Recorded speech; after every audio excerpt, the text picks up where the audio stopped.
I would like to say this, two-barrel racers. This is a speed event, okay? The less stuff you have on your horse, the less weight it carries, it will run faster.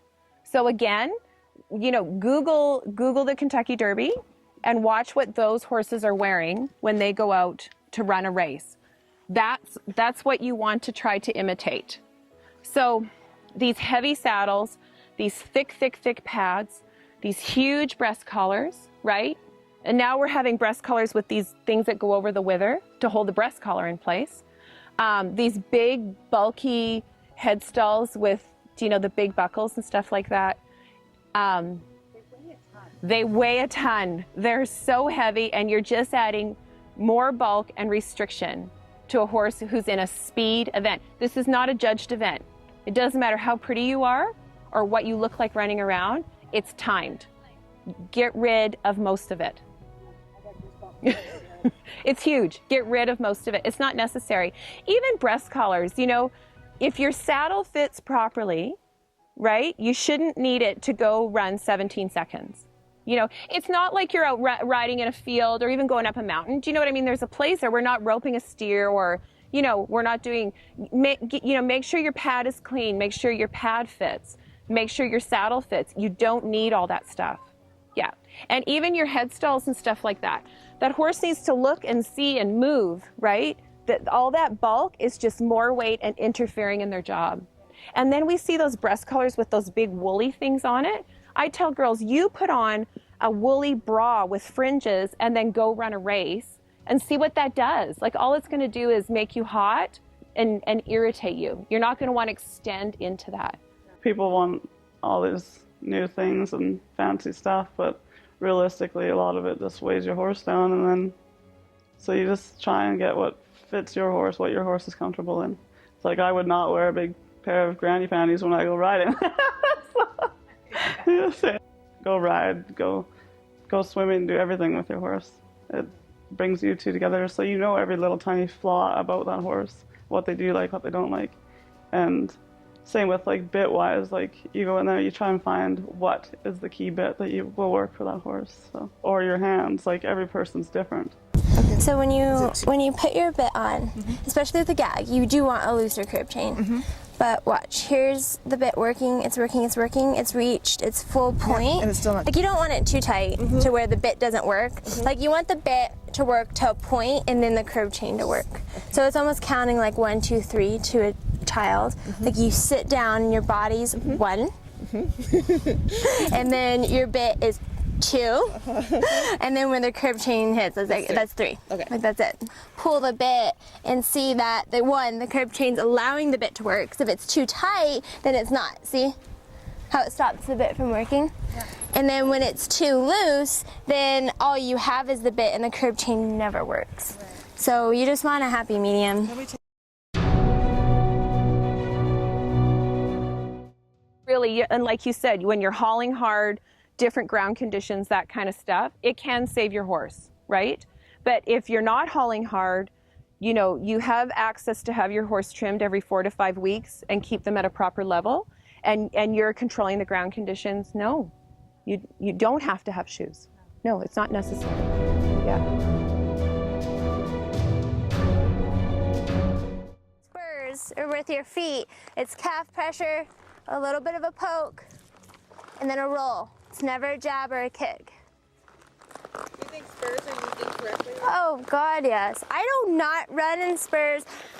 Clancy, I run him in spurs because you ride him way quieter. But I get into competition mode and I use my spurs incorrectly when I run. Because that's all you need. It's calf pressure, a poke, and then a roll. This jabbing and that kind of stuff, or to get one shoulder up, no. Yeah, they're definitely used incorrectly. I put spurs on shotgun at the finals because I was on my 8th run in a tiny indoor pen, and it was going to help me push him up into a barrel and get him by. We're not going any faster, but it will help me. Like, you can put them behind their armpit right there and kind of push them forward, and they'll keep their feet moving because they'll get real short inside that many runs, right? Things. If you start to see your horse doing something different, acting a little bit crabbier about something or not wanting to do what he's always wanted to do, then you have to go, okay, my partner's trying to tell me something. Then you can call somebody like me. Yes. And say, what's he telling me? Yeah, it's true. But it's awesome that you want to know, instead of, okay, we'll put a bigger bit in, or we'll tie his head down, or we'll put a brain chain on him, or we will do something else to make him do what he has always done.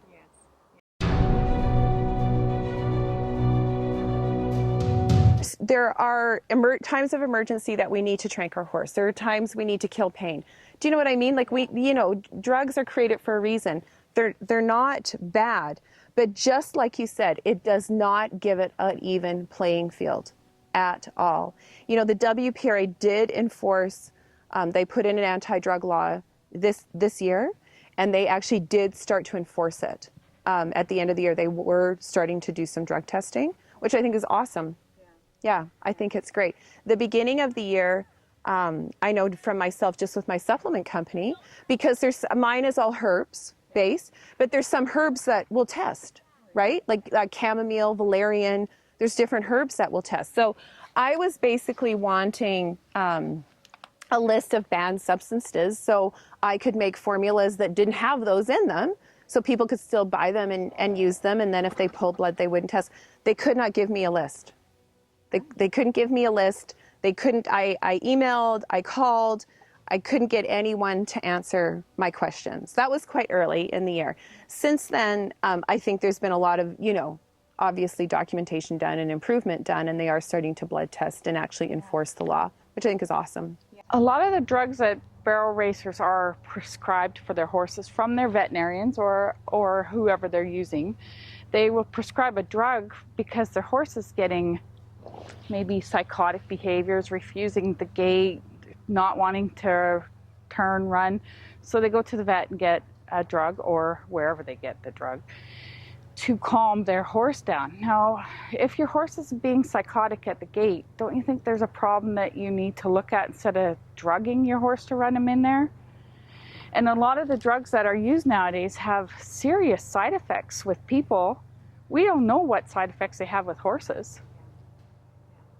And then you give them this drug, and you want you and your partner to win, but now you've become disconnected from the whole thing.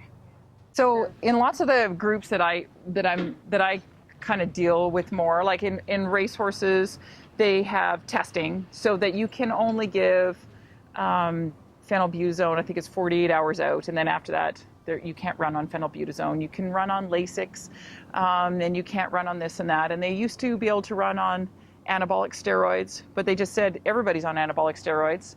So that's what I mean. They just pulled all the anabolic steroids. So nobody's on anabolic steroids, no, extra testosterones or muscle building things. They just pulled it all away because all the horses were on it. So let's just drop the playing field again and not push those horses that don't need to be pushed, and everybody will be the same.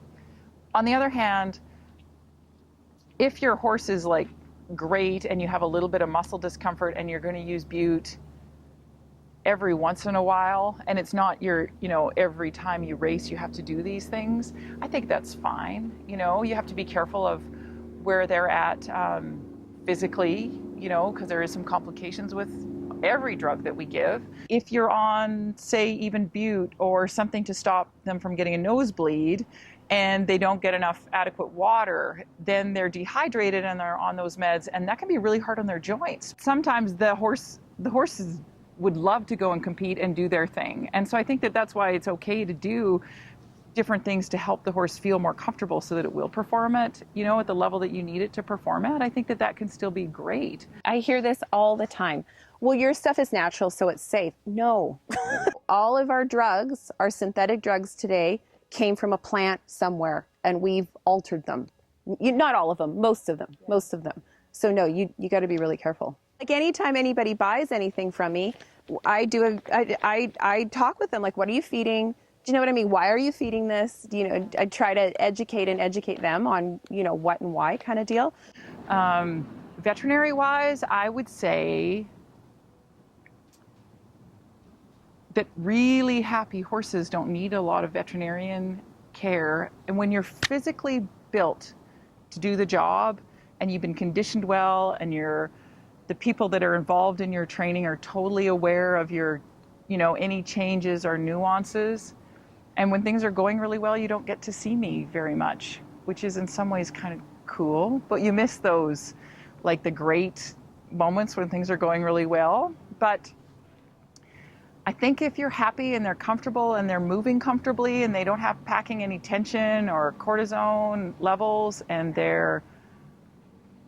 I think that they just do better. I'm not saying there's no time and place for medication, because there definitely is. Yeah. But to use a drug to enhance your performance so you can win is not the connection or the honesty, integrity of the sport that we want, right?